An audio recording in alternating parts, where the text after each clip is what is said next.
கிறிஸ்துவுக்குள் அன்பான கர்த்தருடைய பிள்ளைகளே, இன்றைய வேத வசனமும் ஜெபமும் சங்கீதங்களின் புஸ்தகம் 32ஆம் சங்கீதம் 5ஆம் வசனம். நான் என் அக்கிரமத்தை மறைக்காமல் என் பாவத்தை உமக்கு அறிவித்தேன், என் மீறுதல்களை கர்த்தருக்கு அறிக்கையிடுவேன் என்றேன்.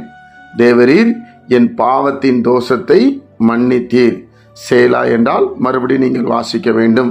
என் அன்பு கர்த்தருடைய பிள்ளைகளே, ஒவ்வொரு மனிதனும் ஒவ்வொரு நாளும் செய்ய வேண்டிய ஒரு காரியம், அக்கிரமத்தை நாம் மறைக்கக்கூடாது. தேவனுக்கு மறைவானது ஒன்றுமே இல்லை. நாம் அக்கிரமத்தை மறைக்காதபடி அவரிடத்தில் அறிக்கையிட வேண்டும். பாவத்தை அவருக்கு அறிவித்தேன் என்று சொல்லுகிறார். அப்போ பாவம் செஞ்சது அவருக்கு தெரியும்னு சொல்லி இருக்கக்கூடாது. அது நாவல அறிவிச்சிடணும். ஆண்டவரே, இதை நான் செஞ்சிட்டேன், இதனால் அவங்க கஷ்டப்பட்டாங்க, இதனால் உங்கள் மனசை துக்கப்படுத்தினேன் என்று சொல்ல வேண்டும். அதுபோல் என் மீறுதல்களை கர்த்தருக்கு அறிக்கையிடுவேன். மனுஷன்ட்டு அறிக்கையிடக்கூடாது. செய்த தவறுகளை மனிதனுடைய கால்களில் விழுந்து அப்படிலாம் செய்யக்கூடாது. தேவனுடைய பிள்ளைகளை முதலாவது நீங்கள் கர்த்தர்கிட்ட அறிக்கையிடணும். அப்போ அந்த மனிதனை சமாதானமாய் கொண்டு வர தேவன் உண்மையுள்ளவராக இருக்கிறார். நீங்கள் மனிதனிடத்தில் போய் உங்களுடைய அந்தரங்க காரியத்தை நீங்கள் சொல்லும் பொழுது அது என்றைக்காவது ஒரு நாள் உங்களை மறுபடி அவர்கள் மனசு விசரப்படுத்தவும் கஷ்டப்படுத்தக்கூடும். அதனால் உங்கள் அக்கிரமமாக இருந்தாலும் சரி, உங்கள் பாவமாக இருந்தாலும் சரி, உங்கள் மீறுதல்களாக இருந்தாலும் சரி, நீங்கள் கர்த்தருக்கு தான் அறிக்கையிடணும்.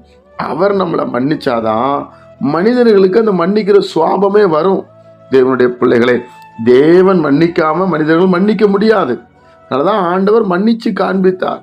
நீங்களும் மன்னிங்க என்று சொன்னார். அப்போ எந்த மனிதன் ஆண்டவரை போல வாழ வேண்டும் என்று விரும்புகிறானோ அவன்கிட்ட தான் அந்த மன்னிப்பு இருக்கும். அதனால இந்த 3 காரியங்களிலே நாம் கவனமாக இருக்க வேண்டும். இந்த வசனத்தை படிக்க வேண்டும்.